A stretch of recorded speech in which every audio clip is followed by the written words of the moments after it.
Ayer el compañero William Domínguez en Monumental nos trajo un análisis respecto a los hechos de sicariato que se están dando en el departamento de Canindeyú. Y primero ponían números, cuántos hechos de sicariato se han dado, cuántos se han concretado, llevando a la muerte de alguno de los objetivos iniciales. Y dentro de ese contexto, ¿por qué se estarían dando estos hechos de sicariato? Y contaba William que en su momento, cuando habían emboscado a alias Macho, quien lo emboscó, que era Cristino Díaz, perdió el teléfono celular en medio de esa emboscada. Sí, se le quedó allí en el lugar. Se le quedó en el lugar. Ese teléfono fue rescatado por el equipo de alias Macho, lo peritaron, entre comillas, y ahí encontraron una lista de personas que supuestamente estaban detrás de alias Macho. Alias Macho estaría asociado con una mujer a la que las autoridades le llaman la matrona de Canindeyú. Sí, o la comandanta. O la comandanta de Canindeyú. Esta matrona o esta comandanta de Canindeyú se llama Selva Portillo Rodas. Selva Portillo Rodas es conocida como Selva Jun. ¿Por qué le dicen eso? Hoy nos preguntábamos lo mismo, porque está Silvio Jun, está Selva Jun. ¿Tiene alguna conexión con Silvio Jun? Y por eso. Queríamos entender, pero no logramos explicar o que nos expliquen razonablemente esa situación en particular. Probablemente alguien nos pueda dar mayor luz. Pero sí, al poner en ese contexto lo que está pasando en Canindeyú, nos damos cuenta que los hechos son de extrema gravedad, que los narcos se están matando entre sí, que el crimen organizado ha tomado Canindeyú y que las autoridades están absolutamente ausentes. Totalmente. Ayer referíamos esto y a la tarde ya atacaban un camión, piratas del asfalto, que serían integrantes del grupo de alias Macho. Pero no solamente atacaron el camión, asaltaron el camión, también atacaron una patrullera, hicieron correr a los policías. Exacto. Les no dijeron, es la primera vez que lo hacen. Hueco, agüe. Y tuvieron que entrar despavoridos los policías a la selva. Exacto. Para esconderse de los delincuentes. O sea, les hacen correr a los policías tranquilamente. Los hechos demuestran que las autoridades están ausentes con respecto a esto. La policía no está en el nivel que debe estar. Mira cómo quedó la patrullera, Santi. Exacto. Mira, hicieron lo que quisieron, balearon la patrullera. Sí. Con esto están demostrando el poder que tienen. El ministro del Interior no ha tenido un pronunciamiento firme con respecto a qué están haciendo ya ante este problema, porque moverse ahora incluso ya es tarde. Este problema es de larga data. Y en este caso en particular, ahora, hace un par de meses nada más, empezó un fuego cruzado a partir de ese antecedente del caso de alias Macho y Cristino Díaz. Y hoy, el propio fiscal Cristian Roy, que es fiscal en esa zona, señaló que es urgente que el gobierno tome medidas, refuerce la presencia policial y tome en serio este problema, porque el crimen organizado ha tomado el departamento de Canindeyú. Esto decía nada más y nada menos que el representante de la fiscalía en esa localidad.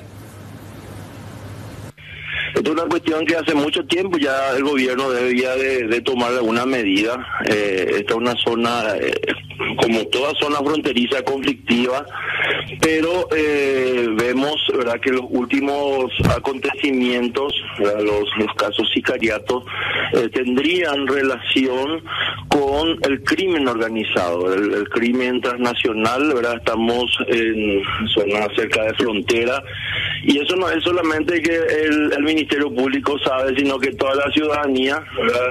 Inclusive ustedes manejan, ¿verdad?, que esto es una zona bastante conflictiva, donde hay una producción bastante elevada de cannabis. Y las fuerzas de seguridad de repente, últimamente, como estamos acá hace 8 meses, vemos, ¿verdad?, que la problemática aumentó, ¿verdad?, y las instituciones, ¿verdad?, no acompañan el crecimiento en materia de seguridad. Acá vemos claramente un enfrentamiento entre grupos criminales bastante equipados con armas de guerra, que hace cuestión de 8 años aproximadamente empezó todo esto, ¿verdad?, con la aparición de un grupo criminal que no era de la zona, ¿verdad?, que fue entrando en la zona y fue reclutando a personas, a indígenas, campesinos, a gente de las ciudades, ¿verdad? Habló también respecto a quiénes son los que están detrás de cada uno de estos grupos criminales que se están enfrentando en la zona. Y esto decía el fiscal Roig. En cuanto a la aparición de nuevas personas, de nuevos nombres, alias, ¿verdad?, eso hace, por ejemplo, en el caso de esta mujer, hace cuestión de meses, con un caso de sicariato de un hombre en la zona de Villa, ahí empezó a salir el alias de Selva Jun. Luego uno empieza a indagar, investigar, ¿verdad?, hasta tener una supuesta, digamos, persona, ¿verdad?, que podría estar vinculada con una organización criminal, ¿verdad? En ese sentido, el Ministerio Público está investigando esas causas. Las causas no son, porque ese dicho popular, no podemos nosotros si no tenemos elementos probatorios. Necesitamos pruebas, ¿verdad?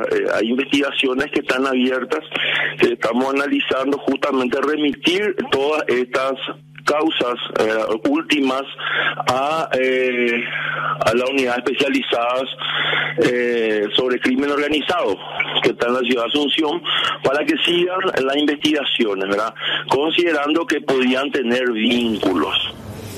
Esto ya no es algo que deba investigar una unidad local, sino unidades de élite contra el crimen organizado deberían tomar estas investigaciones, así sea en el Ministerio Público, en la Senat o en la propia Policía Nacional, reconoce el fiscal. Ahora, en esta lista que supuestamente habría elaborado la señora Selva Jun, que sería una especie de Griselda Blanco, ¿verdad? Y algo así. Sí. Bueno, lo concreto es que de esa lista de 16...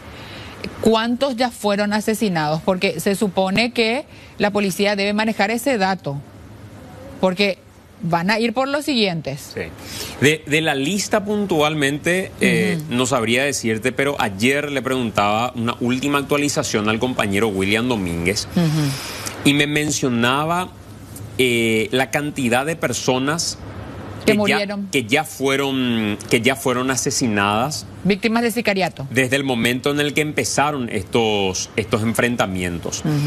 Y lo tengo por aquí, te voy a compartir enseguida. Porque Fátima Garay hacía también un informe especial al respecto y ella hablaba de 17 homicidios en 2 meses en la zona de Canindeyú. Ahora, no recuerdo, seguramente vos podés tener quizás o con William esa precisión de si los 17 homicidios tienen que ver con sicariatos o ya están englobados todos los asesinatos, así también por otras causas, no solamente por narcotráfico. Según los datos recopilados por William, en el marco de estos enfrentamientos, desde febrero hasta ayer, 8 ataques, 7 muertes en total.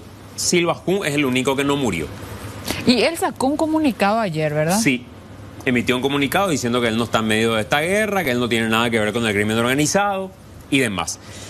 Pero para cerrar, lo que nos decía el fiscal Roig, que creo que debe tomar nota al gobierno, porque no se puede gobernar a espaldas de un hecho tan grave como este. Le preguntábamos con respecto a la matrona, ¿quién sería esta comandanta supuestamente? Y esto mencionaba. Se dice de que tiene influencia, de que es una persona, ¿verdad?, que está en cuestiones ilegales y podría estar detrás de algunos asesinatos. Existe un caso donde fue detenido hace unos días un sujeto que transportaba proyectiles. Este sujeto que transportaba proyectiles de armas de guerra ¿verdad? No aportó ninguna información al Ministerio Público, pero sí a la Policía Nacional. En ese sentido, debemos señalar que es una investigación nueva, abierta, donde ahí salta más fuerte, ¿verdad? Más con los últimos 3 casos de sicariato en la zona de Villa Gatini. Pero esta mujer no tiene ninguna carpeta investigativa abierta en su contra, no está procesada por ningún hecho. No, justamente es la única carpeta que estamos, digamos, que podía estar vinculada, es el caso que le mencioné, ¿verdad? Del transporte, ¿verdad? Y presumimos, ¿verdad?, que esos proyectiles, evidentemente, podían ser utilizados para cometer hechos punibles. Esto es lo que decía el fiscal Roig, y espero que de verdad alguien desde el gobierno mire a Canindeyú y diga: vale la pena ir a intervenir y hay que hacerlo ahora antes que esto crezca todavía más. Porque con lo que ya tenemos es suficiente como para haber intervenido ya inclusive antes. Claro, porque ya de cualquier manera están llegando tarde. Así es. Ese es el punto.